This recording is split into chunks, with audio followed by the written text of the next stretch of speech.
Sheikh chilli की खीर। Sheikh chilli निरा मूर्ख था। बातें भी ऐसी करता था कि अच्छे भले इंसान का सिर चकरा जाए। सबसे ज्यादा वो अपनी माँ को परेशान किया करता था, उटपटांग सवाल पूछ पूछ कर। एक बार उसने अपनी माँ से पूछा, माँ मरते कैसे हैं? अब माँ क्या जवाब दे? शेख चिल्ली को टरकाने के लिए उसने कह दिया, आंखें बंद हो जाती हैं और इंसान मर जाता है। ये तो बहुत आसान है, कहता हुआ चिल्ली घर से बाहर चला गया। घर से निकलने के बाद शेख चिल्ली घूमता घामता जंगल चला आया। वहां उसने एक पेड़ के नीचे बड़ा सा गड्ढा देखा, तो सोचा क्यों न मैं आज मर कर देखूं। वो गड्ढे में घुसकर आंखें बंद कर लेट गया। रात होने पर दो चोर वहां आए और उसी पेड़ के नीचे बैठकर बातें करने लगे, जिसके पास गड्ढे में शेख चिल्ली लेटा था। एक चोर बोला, चोरी करते समय एक साथी की कमी खलती है। हम 3 होते तो चोरी करने में सहूलियत रहती। एक घर के सामने पहरा देता, दूसरा घर के पीछे और तीसरा आराम से घर के अंदर घुसकर चोरी करता। शेख चिल्ली उनकी बातें सुन रहा था। वो बोला, दोस्तों, मैं तुम्हारी मदद करना तो चाहता हूँ, लेकिन क्या करूँ, मैं तो मरा हुआ हूँ। उसकी आवाज़ सुनकर चोरों ने गड्ढे के अंदर झांक कर देखा तो शेख चिल्ली को आंखें बंद कर वहां लेटा हुआ पाया। उन्होंने पूछा, तुम कब मरे दोस्त? आज दोपहर। शेख चिल्ली बोला, अब तो रात होने को आई है और मरे मरे भी मुझे भूख लगने लगी है। चोरों को समझते देर न लगी कि ये कोई मूर्ख है।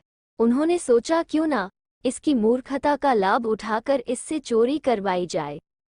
वे बोले, अरे भाई, तुम्हें भूख लगी है तो चलो हमारे साथ, चोरी करने में हमारी मदद कर देना, बदले में हम तुम्हें दावत देंगे।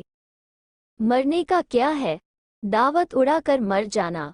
शेख चिल्ली को बात जम गई, क्योंकि भूख के मारे उसका बुरा हाल हो रहा था और ऊपर से गड्ढे में उसे ठंड भी लग रही थी।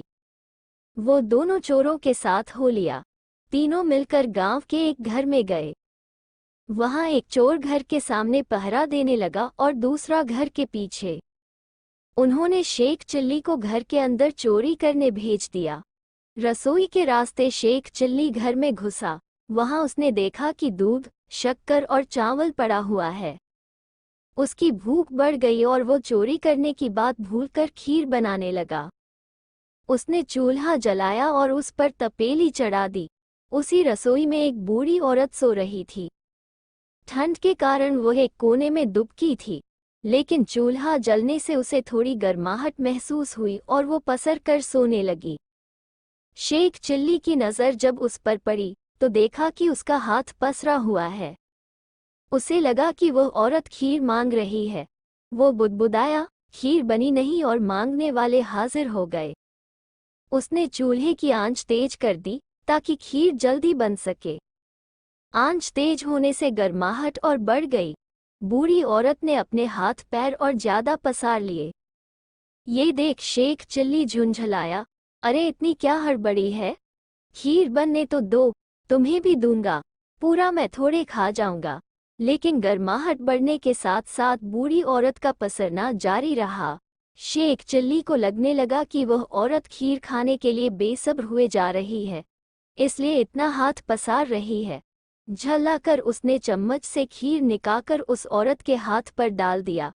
गर्म खीर हाथ में पड़ते ही बूढ़ी औरत चीख कर उठ बैठी। उसकी चीख सुनकर घर के लोग भी उठ गए और रसोई की तरफ भागे।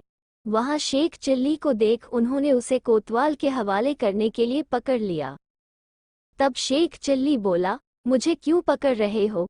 जो चोर हैं वो दोनों तो घर के बाहर है, जाओ जाकर उन्हें पकड़ो। इस तरह उसने उन चोरों को भी पकड़वा दिया।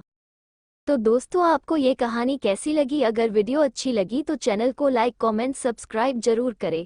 धन्यवाद।